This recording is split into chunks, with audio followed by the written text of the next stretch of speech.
Señora Suju, señor ter Horst, voy a tomar para empezar una fecha, el 2 de mayo del 2014, fecha en que el ministro del Interior, de Justicia y Paz de Venezuela los acusa a ambos por cadena nacional de radio y televisión de ser secuaces de un plan conspirativo para desestabilizar el país. Son palabras muy fuertes. ¿Por qué? Bueno, en mi caso, después te contará Enrique el suyo, yo soy defensora de derechos humanos, miembro del Foro Penal Venezolano y además de otras dos organizaciones que son Nueva Conciencia Nacional y Damas de Blanco de Venezuela. Y no es la primera vez que el gobierno nacional me acusa de eso que tú acabas de decir. Desde el año 2005 que me acusó Nicolás Maduro cuando era presidente de la Asamblea Nacional de traición a la patria. He acumulado varias acusaciones en estos últimos 12 años, 14 años, ¿no? Traición a la patria, desestabilización, alianzas para supuestamente desestabilizar el país a través de denuncias internacionales en organizaciones internacionales, que ha sido prácticamente la labor que yo he hecho durante todos estos años, llevar los casos de violaciones de derechos humanos a instancias internacionales para que se conozcan en la Comisión Interamericana, en las Naciones Unidas, y por supuesto esto al gobierno nacional, pues desnudarlos en estas organizaciones de lo que ellos están cometiendo y que niegan aún hoy en día, es para ellos desestabilizar o tratar de desestabilizar el gobierno nacional. ¿Y en su caso, señor ter Horst? Bueno, abundando un poco en lo que ha dicho Tamara, este es un proyecto de poder, el de Chávez y el del socialismo del siglo XX. No es un proyecto de nación. Es un proyecto de poder para mantenerse en el poder perpetuamente y ejercerlo de la manera más arbitraria posible, ¿no? Se ha seguido una estrategia bien pensada, con una nueva constitución, perfectamente democrática, y una elección perfectamente libre y transparente también, la de Chávez a la presidencia, las veces que fue electo. Sobre la última hay dudas, pero las anteriores ciertamente que fueron libres y transparentes, y a partir de allí comenzar a minar las instituciones democráticas que esa constitución prevé. Se aumentó el número de los magistrados del Tribunal Supremo de Justicia para asegurar, después de una elección democrática también de estos magistrados, una mayoría incondicional a favor de un proyecto político muy sectario y muy radical, de corte totalitario. Y el hecho que usted haga este tipo de análisis y de denuncia es lo que lo pone en esa categoría, según el ministro del Interior.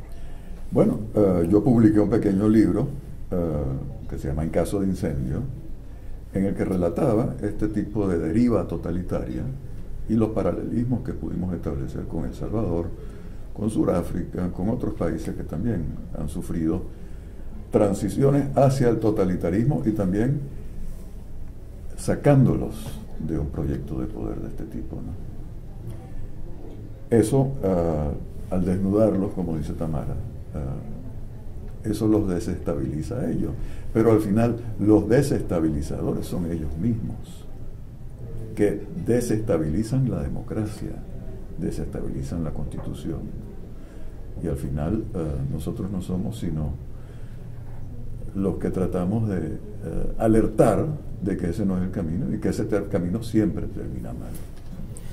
Señora Tamara, tengo aquí a la mano, lo he recibido de usted, del Foro Penal Venezolano, un documento sobre detenciones por motivos políticos, torturas y otros tratos crueles, inhumanos y degradantes, asesinatos 2014-2015, publicado hace apenas 30 días, ¿verdad? Correcto. Mayo del 2015. En un esfuerzo de síntesis, ¿qué dice el documento? En un esfuerzo de síntesis. Bueno, esto es el resumen de lo que ha sucedido el último año, desde el febrero del año pasado a mayo del 2015, como lo ves, donde hablamos sobre las detenciones, sobre los torturados, sobre los fallecidos. Podemos hablar de más de 3.700 detenciones en todo el país de manifestantes, 75 presos políticos. Hubo más de 260 detenidos en el transcurso del año pasado que fueron encarcelados, puestos, presentados ante un tribunal y encarcelados. Muchos han recibido medidas cautelares y hay 75 presos, de los cuales 31 son por manifestaciones. Tenemos en este informe 600 casos de personas maltratadas en todo el país, de maltratos físicos, de maltratos psicológicos. Nosotros registramos 135 casos de torturas, de los cuales representamos 85 víctimas, que están también en este informe, y hablamos sobre las detenciones arbitrarias, sobre los allanamientos, los casos escandalosos de torturas que el Ministerio Público no investiga, porque una de las cosas que se ha comentado en el Comité de Derechos Humanos que acaba de suceder en Ginebra es que la fiscal general habla de que ha habido justicia y de que ha habido encarcelados. Nosotros tenemos casos específicos de personas que están esperando justicia, que se han denunciado los nombres y los apellidos de los torturadores, por ejemplo, y no hay ni siquiera una investigación abierta contra esos casos. Una aclaración más. En Venezuela hemos pasado en un poco espacio de tiempo, en pocos años, de 42 asesinatos a 82, transformando al país en el segundo país más violento del mundo. ¿Se debe solo al delito común, al crimen organizado? Mira, tú hablas, lo estás diciendo muy bien, la cifra que nosotros tenemos es un venezolano muere cada hora víctima de AMPA en Venezuela. El año pasado tuvimos 24.980 personas que fallecieron víctimas del AMPA, es decir, por violencia en Venezuela.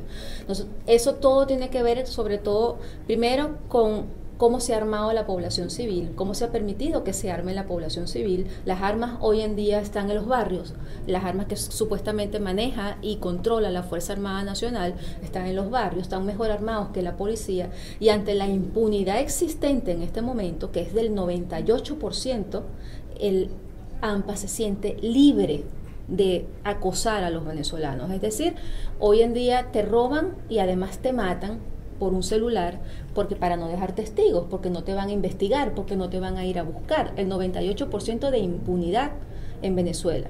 Por lo tanto, si hay crímenes políticos o si lo que te puedo para contestarte tu pregunta es política de Estado para mí, que la inseguridad en Venezuela, el haber armado a la población civil, el haber permitido que grupos violentos civiles se armen para mantener a la población en zozobra, en barrios. Hay 14.000 bandas en Venezuela, de las cuales 12.000 están armadas hoy en día.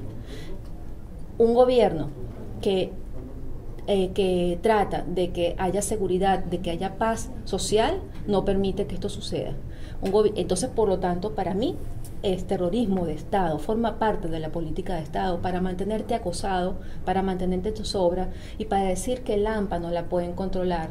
Por lo tanto, tú mañana puedes ser víctima del AMPA. Cualquier persona puede ser víctima del AMPA, pero más ahora la oposición o la disidencia, ¿no?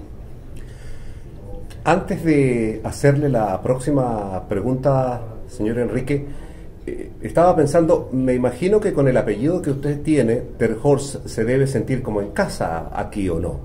Pues sí. Mi padre era holandés. Así es que no hay razón más importante que esa. Solamente. ¿Se imaginó usted alguna vez, mientras trabajaba en Naciones Unidas, propiciando la paz, el diálogo, la negociación, y por citar solo un ejemplo, son varios, El Salvador, Haití, pero por citar el caso de El Salvador, ¿se imaginó que se iba a haber enfrentado a una situación tan crítica como la que vive su país? La verdad es que nunca. Nunca, porque Venezuela había sido siempre el país que se había liberado de este tipo de prohombres providenciales, creíamos nosotros, ¿no? Es cierto que hacia el final de lo que se llamó el pacto de punto fijo, el periodo de 40 años de democracia en Venezuela, los partidos políticos tradicionales habían entrado en un periodo de desgaste, pero nada que no se pudiera solucionar también democráticamente con una renovación interna y el proceso de descentralización que ya había lanzado el presidente Carlos Andrés Pérez, comenzando con la elección de los gobernadores de los estados. Ese procedimiento, ese proceso tenía posibilidades de seguir. Ciertamente vivimos un tiempo por encima de nuestros medios, nos endeudamos más allá de lo que era conveniente, y el proceso de ajuste de muchos de esos programas, el sacrificio de esos procesos de ajuste, se dejó caer en buena parte sobre los que menos podían soportarlo, las capas más vulnerables de la sociedad. Y eso fue un grave error. Pero Venezuela, siendo como es un país todavía inmensamente rico, había todavía reservas materiales muy importantes y había posibilidad de corregir el rumbo. No se hizo a tiempo y un carismático como el expresidente Chávez se hizo del poder ya con una estrategia, como dije antes, de copar todo el poder y por todo el tiempo posible, ¿no? Usted viene de una escuela y de una vocación que tiene como base fundamental el diálogo y la negociación, como vía privilegiada para la resolución de problemas. Todo parece indicar que eso no es posible en estos momentos en Venezuela. Se ha visto muy dificultado por las graves acusaciones, primero por las violaciones de derechos humanos muy públicas que se han cometido, sobre todo en el año 2014, cuando la Guardia Nacional, con tiros a la cabeza, asesinó a por lo menos 36 venezolanos que estaban manifestando pacíficamente. A esto se agregan nuevas revelaciones que hacen pensar, son casos que todavía están siendo sustanciados, que una buena parte de la cúpula militar está envuelta en el narcotráfico, además de alianzas muy poco santas con potencias realmente desestabilizadoras, es así, de la paz mundial, como era el gobierno de Ahmadinejad en Irán, y las vinculaciones con algunos grupos abiertamente terroristas también. ¿Y son estos elementos, a su juicio, algunos de los factores que impiden un diálogo con la oposición? Creo que impiden un diálogo, primeramente, o lo hacen más difícil. Nunca lo impiden, al final. Es decir, el diálogo hay que conseguir, hay que continuar persiguiéndolo por todos los medios y hay que tratar realmente de lograrlo.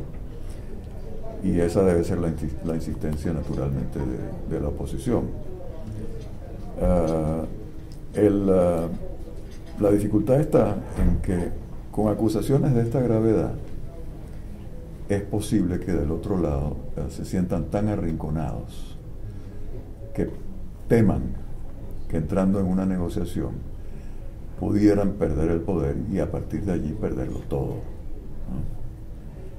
Y hay regulaciones internacionales que apuntan en esa dirección. Es decir, no es un temor absolutamente infundado. En el caso de El Salvador, por ejemplo, hubo una negociación que precede la aprobación del Estatuto de Roma y todo lo que se refiere a la imprescriptibilidad de los delitos de lesa humanidad. Y se llegó a una amnistía que le aseguraba a los que firmaban ese documento, ese acuerdo de paz, que no habría consecuencias al final, ¿no? Hoy en día eso se ha vuelto mucho más difícil. No digo que sea imposible esquivar algunos de estos escollos y permitirles justamente a algunos de los que están sospechosos de estar incursos en cosas como el narcotráfico, que puedan todavía participar en una negociación, en un diálogo, y eventualmente pagar una pena, pero quizás que no sea una pena tampoco excesiva.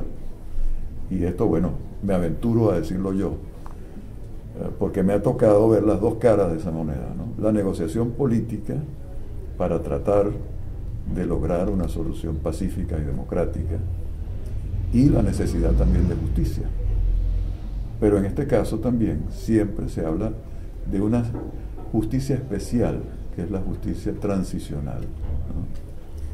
Que está compuesta de justicia, no de venganza, no de retaliación, de catarsis, de conocimiento de la verdad. De conocimiento de la verdad y también de perdón, porque al final, más que un ejercicio puramente de justicia, es un ejercicio de política para tratar de lograr justamente una solución pacífica electoral. A veces, generalmente termina siendo una solución electoral y democrática, y evitar justamente el derramamiento de sangre.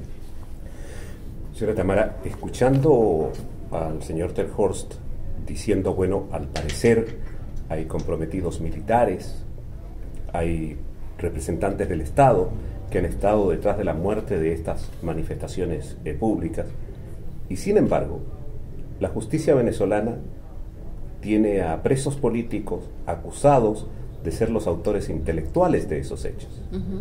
Sí. ¿Cómo se explica esta paradoja? Bueno, es justamente lo que está viviendo Venezuela, que no hay justicia y que no hay Estado de Derecho. El sistema judicial venezolano está totalmente secuestrado por el poder ejecutivo en Venezuela. Es decir, funciona como un brazo auxiliar del poder ejecutivo.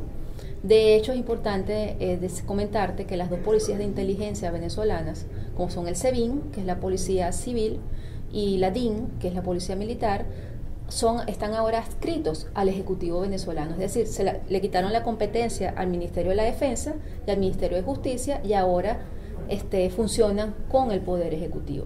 Es decir, ellos no necesitan órdenes judiciales para actuar, que fue lo que pasó en el escandaloso caso de Antonio Ledesma, del alcalde Antonio Ledesma. Antonio Ledesma lo detiene el SEBIN, la policía política civil, sin orden de aprehensión de un tribunal. Ellos no necesitan sino una llamada para detenerlo, ¿no? Y de hecho se aparecieron más de 200 funcionarios encapuchados para detenerlo sin orden de allanamiento en sus oficinas. Entonces, el Poder Judicial lo que hace es criminalizar la actuación de la sociedad civil, criminaliza el ejercicio de la política, el ejercicio de la profesión del derecho, criminaliza la disidencia, ¿no? Y quien tiene la culpa de lo que sucede en Venezuela, hasta en la economía, porque están con el golpe económico, ¿verdad? Después de tener 16 años en el poder, haber acabado con nuestras riquezas, haber destruido la economía venezolana, las empresas básicas, haber expropiado 4.000 hectáreas productivas en Venezuela y haberlas convertido en conucos particulares, haber acabado con la agroindustria, ¿no? Después de haber acabado con la economía, le están echando la culpa a quienes son los empresarios, a los pocos empresarios que quedan, de la guerra económica. Entonces, es lo mismo que sucede cuando acusan e imputan a las personas, por ejemplo, al líder de Voluntad Popular, Leopoldo López, de lo que sucedió el año pasado. Cuando los propios testigos que han llevado al juicio de Leopoldo, todos los testigos de la Fiscalía han inculpado a Leopoldo López. Han dicho, Leopoldo no llamó a la violencia. Nosotros estábamos ahí cuando escuchamos que él le pidió a la gente retirarse de forma pacífica. Entonces, usan la justicia para criminalizar la disidencia, usan la justicia para criminalizar el ejercicio de la profesión, usan la justicia para criminalizar a los periodistas, a los medios de comunicación. Por lo tanto, pues, al tener el poder de justicia secuestrado, pueden hacer lo que quieran, pueden acusar a quien quieran, ¿no? Inventar cargos, inventar incluso delitos que no están tipificados en el Código Penal. Han acusado a gente de delitos que no están tipificados en el Código Penal. Señora Sejú, señor Terhorst, una última consulta para ambos. 6 de diciembre, elecciones en Venezuela. ¿Son una oportunidad? Sí, para mí son la última ventana del ejercicio democrático de la votación, porque no hay una democracia en Venezuela, no se está en democracia por votar, por ejercer el voto. Democracia es instituciones independientes, instituciones libres, poderes independientes, que realmente los derechos sean para todas las personas y no para un sector de la población. Para mí es la última ventana de esperanza de poder rescatar el Estado de Derecho en Venezuela. Sí, es una oportunidad para restablecer la plena vigencia de la Constitución y reanudar el proceso de desarrollo, tan sencillamente como eso, también es una oportunidad para el otro lado de retirarse de la escena, pero de mantenerse presente como parte del paisaje político venezolano. Porque la tendencia actual llevaría a un colapso del cual probablemente quien esté en el poder nunca se recuperaría de él, ¿no? De esta manera, si regresamos a la plena vigencia de la Constitución, y si el PSV, el partido de gobierno, que hoy en día el PSV y el Estado prácticamente son la misma cosa, renuncia a su ideario totalitario y ejerce una autodepuración de sus elementos dogmáticos, totalitarios o corrompidos, podría continuar siendo parte de la vida política en Venezuela, parte del sistema político venezolano, y mantener en vigencia, digamos, las grandes líneas del ideario socialista del presidente Chávez, ¿no? Creo que es una gran oportunidad para la reconciliación de los venezolanos bajo el paraguas de la Constitución, sin retaliaciones, sin mezquindades, habiendo aprendido su lección a ambos lados de lo que ha sido esta larga contienda de 16 años y construyendo juntos un mejor país. Muchísimas gracias. Gracias a usted. Gracias a usted.